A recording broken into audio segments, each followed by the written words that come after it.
Bonjour tout le monde, je reviens pour une autre vidéo, encore et encore pour une revue bouquin et cette fois-ci je vais vous parler du livre, voilà, Avant d'aller dormir de S.J. Watson. Voilà, ce livre, c'est un des livres que vous m'aviez recommandé lorsque j'ai fait le petit sondage il y a 2 semaines lorsque j'étais en voyage. Et c'était grandement suggéré, donc je l'ai lu. Et mon verdict, c'est oui, j'ai super aimé, je l'ai plus qu'aimé, je l'ai littéralement adoré. C'est presque un coup de cœur. Je le mettrais bien volontiers 18 ou 19 sur 20. C'était vraiment un gros bijou de littérature, une belle découverte pour moi parce que c'est la première fois que je lis cet auteur. Et je crois que c'est un auteur déjà très populaire. Ce livre a été sorti il y a plusieurs années déjà. Moi, je l'ai en pocket. Alors, je crois que en tout cas, c'était il y a plusieurs années. D'ailleurs, il y a même eu un film adapté à partir de ce livre en 2014 que j'ai vu également et que je vais vous glisser un petit mot à la fin de ma vidéo. Mais c'était merveilleux. J'ai passé un excellent moment. Alors, c'est un livre thriller, c'est un livre thriller psychologique.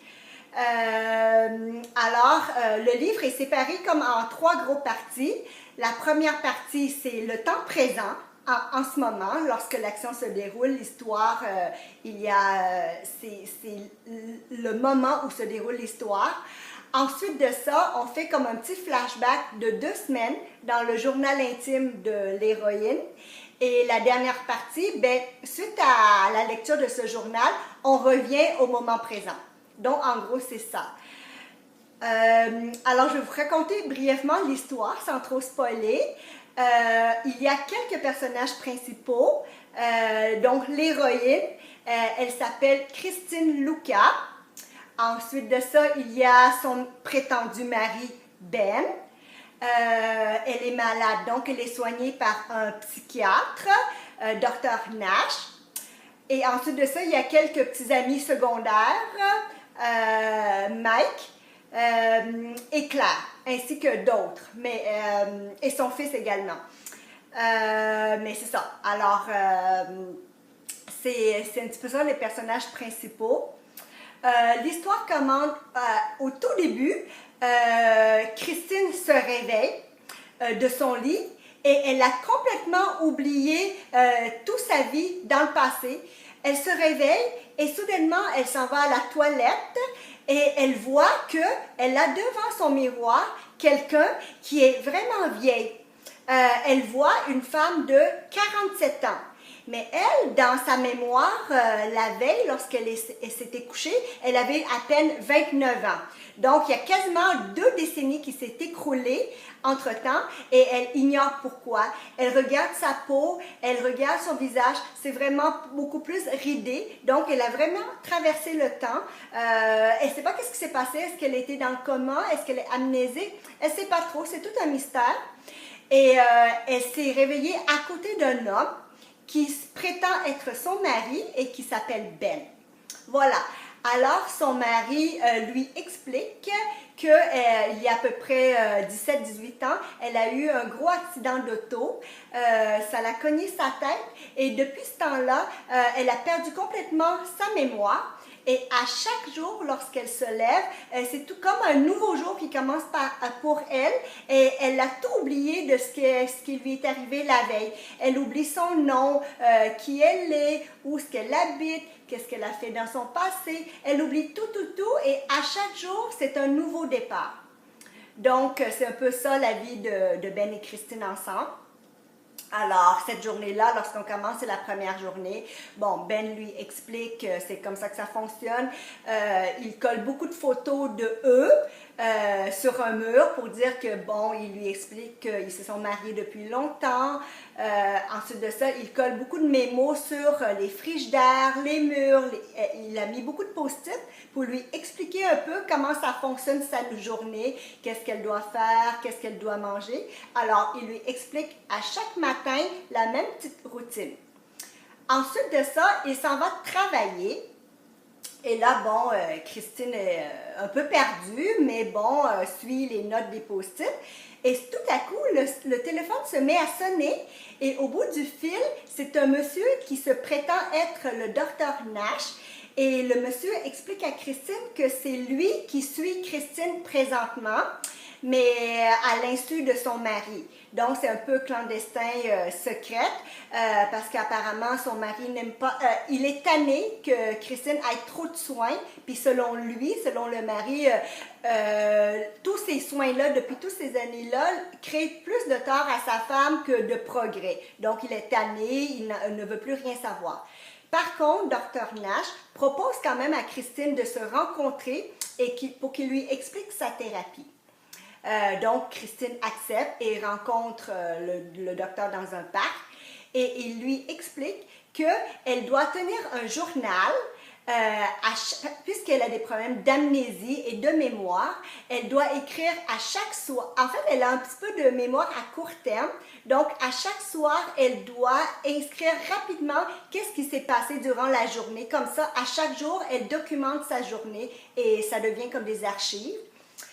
Alors, Christine, c'est ce qu'elle fait pendant à peu près 2 semaines. Donc, à chaque jour, tout ce qui arrive à Christine, les traitements, qu'est-ce qu'elle redécouvre dans sa mémoire, elle le marque dans un carnet, dans un petit livret qu'elle a caché dans une boîte à chaussures et qu'elle cache précieusement dans l'armoire pour ne pas que Ben le retrouve.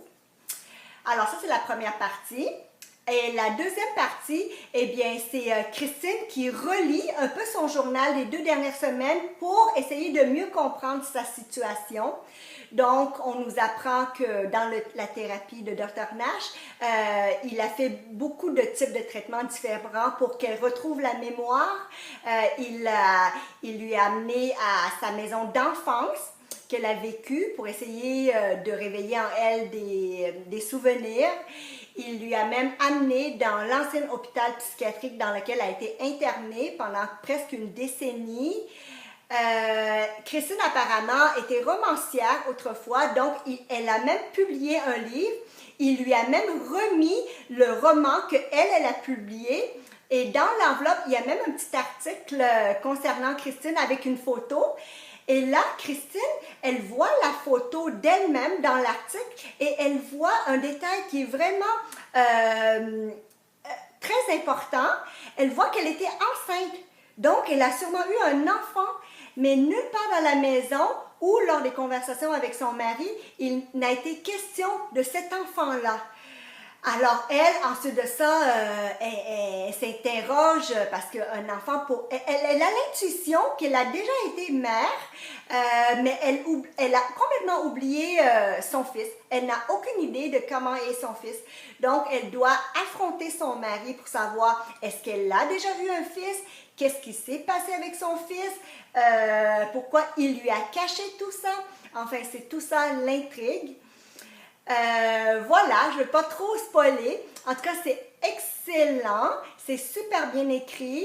La tension monte vraiment tranquillement en crescendo. On est quasiment dans un huis clos. C'est toujours dans la tête des personnages. C'est ultra psychologique. Et à la fin, en fait, tout au long du livre, en tant que lecteur, j'ai ressenti qu'il va sûrement avoir quelque chose qui va être révélé à la fin. Parce qu'on sent vraiment que tout ça a quelque chose qui cloche. Pourquoi en fait, on a énormément de questions tout au long de la lecture et on se demande qui sont les méchants, qui sont les bonnes personnes, qui dit la vérité, est-ce que tout ça c'est un mensonge? Enfin, toutes ces questions-là. Puis à la fin, c'est sûr, on a le gros punch, un très bon punch, et ça répond à toutes nos questions. Voilà, fait que c'est vraiment bien. J'ai passé un excellent moment. Je vous le recommande chaudement. Voilà. Et j'ai également eu la chance de regarder le film tiré de ce roman, joué par l'excellente Nicole Kidman. J'ai beaucoup aimé le film. C'est un méga suspense. On est sur nos nerfs tout le long.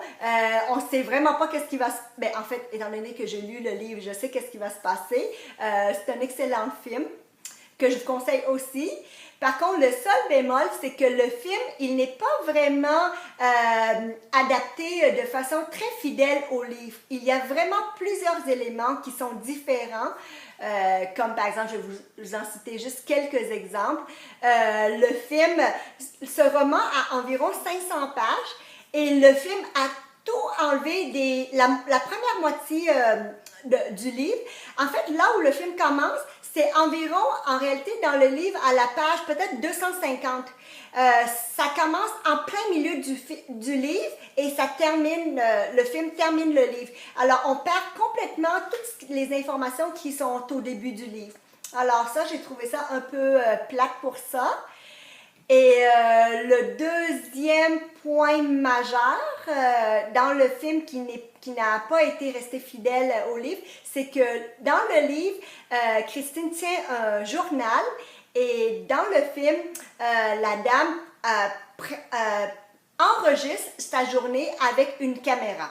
Donc, c'est quand même, le rapport est quand même très différent. Enfin, et en plus, il y a d'autres détails par rapport au fils, l'âge du fils, pourquoi est-ce qu'il n'est pas là. Enfin, il y a beaucoup de choses que je trouvais que c'était vraiment pas fidèle au livre du tout, mais n'empêche que ça a été quand même un très bon film.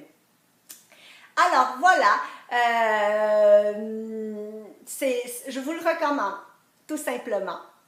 Voilà, j'espère que cette vidéo vous a plu et je vous remercie de m'avoir écouté. Et si jamais vous avez déjà lu le livre et vous voulez me donner des petits commentaires, partagez votre opinion avec moi, eh bien n'hésitez pas à l'écrire dans la barre des commentaires et ça va me faire toujours plaisir de vous répondre. Merci, au revoir.